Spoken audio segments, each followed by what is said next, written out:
Hello students, आप सबका स्वागत है क्लास 11th फिजिक्स में, जहां पर हम लोग chapter number 4 laws of motion कर रहे हैं। और आज हमारा जो टॉपिक है वो है रोलिंग मोशन।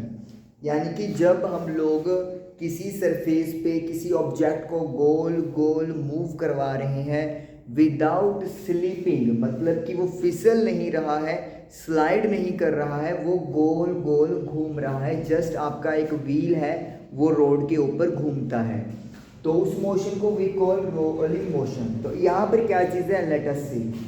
जब रोलिंग मोशन की बात होती है तो सिर्फ एक पॉइंट होता है जो बॉडी और प्लेन के बीच में कांटेक्ट में होता है। क्योंकि आपको पता है जब कोई चीज़ गोल गोल घूमती है तो आपको पता है यूनिफॉर्म सर्कुलर मोशन में कि हर पॉइंट पर मुझे अपनी डायरेक्शन चेंज करनी होती है, तभी मैं वो सर्कुलर पाथ को फॉलो कर सकता हूँ। तो इसीलिए सिर्फ एक टाइम पर एक ही पॉइंट होगा जो बॉडी और प्लेन के बीच कांटेक्ट में होगा। This point has no motion relative to the plane. लेकिन प्लेन के विद रिस्पेक्ट में इस पॉइंट पर कोई भी मोशन नहीं होता, यानी कि relative motion of that point with respect to plane will be zero. तो अगर हमारा वो पॉइंट अभी मूव नहीं कर रहा, रिलेटिव मोशन ज़ीरो है, तो वी कैन से कि स्टैटिक फ्रिक्शन या फिर kinetic friction will also be zero.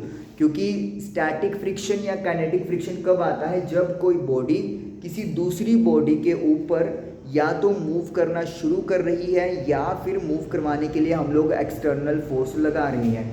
लेकिन क्योंकि यहाँ पर रिलेटिव मोशन ज़ीरो है तो इसका मतलब है स्टैटिक फ्रिक्शन और काइनेटिक फ्रिक्शन दोनों को हम लोग ज़ीरो मान सकते हैं। तो इसका तो मतलब ये हो गया कि अगर फ्रिक्शन की वैल्यू ज़ीरो है तो वो जो चीज़ है वो कंटिन्यूसली मूव करती रहेगी, क्योंकि फ्रिक्शन फोर्स है नहीं है। लेकिन रियलिटी में ऐसा नहीं होता, हमें एक्सटर्नल फोर्स लगातार अप्लाई करनी पड़ती है ताकि हमारा जो व्हील है वो लगातार मूव करता रहे, या कोई भी ऑब्जेक्ट है वो कंटिन्यूसली रोल करता रहे। तो उसकी पीछे की थ्योरी क्या है, रोलिंग करते हुए जो सरफेसेस कांटेक्ट में होती हैं वो मोमेंटरली, यानी कि उस पल के लिए डिफॉर्म का मतलब ये हो गया कि जैसे मेरे पास ये एक सरफेस है और ये दूसरी सरफेस इसके ऊपर रोल कर रही है, तो जो पार्ट कांटेक्ट में है वो पार्ट सरफेस के जो कांटेक्ट में आएंगे वो डिफॉर्म हो जाएंगे, यानी कि उनकी जो शेप है वो चेंज हो जाती है। हालांकि वो ऑब्जर्वेशन इतना ज़्यादा मतलब स्मॉल लेवल पे होता है कि हमारी आई साइट उसको कैच नहीं कर सकती, लेकिन रियलिटी में सरफेस तो हमें स्मूथ दिखाई देंगी, लेकिन रियलिटी में वो क्या हो जाती है, डिफॉर्म हो जाती है, यानी कि उनकी शेप में चेंज आ जाता है। And this results in a finite area of the body being in contact with the surface. और जब वो डिफॉर्मेशन हो जाता है तो सरफेसेस आपस में कांटेक्ट में आ जाती हैं, तो एक पॉइंट नहीं, यानी रियलिटी में कुछ हिस्सा उन दोनों सरफेसेस का आपस में एक तरह से क्या हो जाता है, कांटेक्ट में आ जाता है या लॉक में आ जाता है।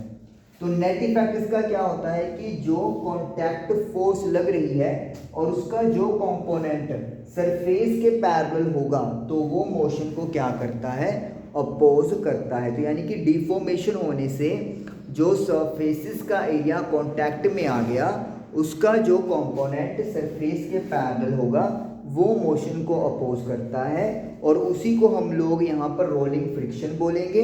और उसी को ओवरकम करने के लिए हम लोगों को एक्सटर्नल फोर्स लगातार अप्लाई करनी पड़ती है।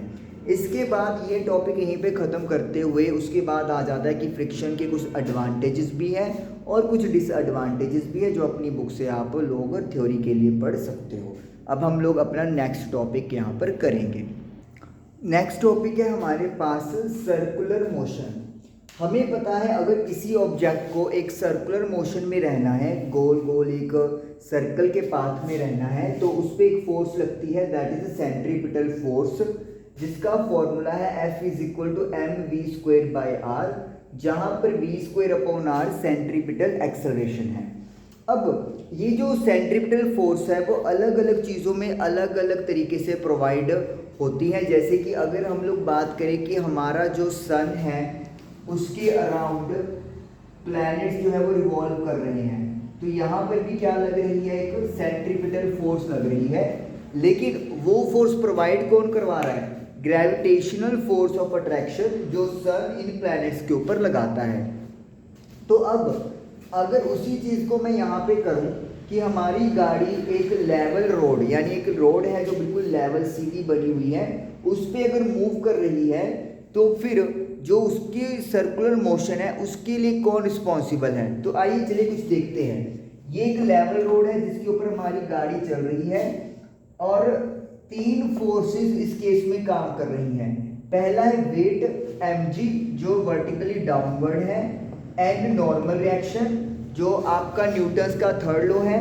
अगर हम लोग mg को एक्शन माने तो इसका रिएक्शन परपेंडिकुलर होगा ऊपर की तरफ, दैट इज n। और एक फ्रिक्शन फोर्स जो आप लोगों को दिखाई दे रही है, अगर गाड़ी हमारी आगे चलेगी तो फ्रिक्शन फोर्स पीछे की तरफ होगा। तो सेंट्रीपिटल फोर्स जो चाहिए सर्कुलर मोशन के लिए वो रोड की सरफेस के अलोंग होगा, और उसे प्रोवाइड कौन करेगा, कॉन्टैक्ट फोर्स का वो कंपोनेंट जो कि रोड और कार टायर्स के बीच में होगा। यानी कि ये रोड है और ये टायर है, तो इसके बीच में जो कॉन्टैक्ट फोर्स है जो हमने अभी पढ़ा था रोलिंग फ्रिक्शन में जो पढ़ रहे थे अपन, उसका वो कंपोनेंट जो अलोंग द सरफेस होगा, यानी कि सरफेस के पैरेलल होगा, वो वाला कंपोनेंट क्या प्रोवाइड कराएगा, सेंट्रीपिटल फोर्स प्रोवाइड करवाएगा। और वो कंपोनेंट कौन है, वो है फ्रिक्शन फोर्स। तो यानी कि जो फ्रिक्शन फोर्स है वो यहाँ पर सेंट्रीपिटल फोर्स प्रोवाइड करवाएगी। तो अगर हम लोग स्टैटिक फ्रिक्शन का फॉर्मूला लिखते हैं तो इसकी वैल्यू मुझे पता है किसके इक्वल होती है, म्यू एन के इक्वल या इससे कम होती है। अगर मैं मैक्सिमम स्टैटिक फ्रिक्शन की बात करूंगा तो यहाँ पर इक्वल टू का साइन यूज कर सकता हूँ। उसके बाद जो मेरे पास यहाँ पर एन है नॉर्मल रिएक्शन, वो किसके इक्वल है, mg के इक्वल है, क्योंकि एक्सेलरेशन वर्टिकली तो लग ही नहीं रहा, तो यानी कि जो नॉर्मल रिएक्शन n है वो mg के इक्वल होगा। तो मैं क्या करूँगा, fs is less than equal to mu mg।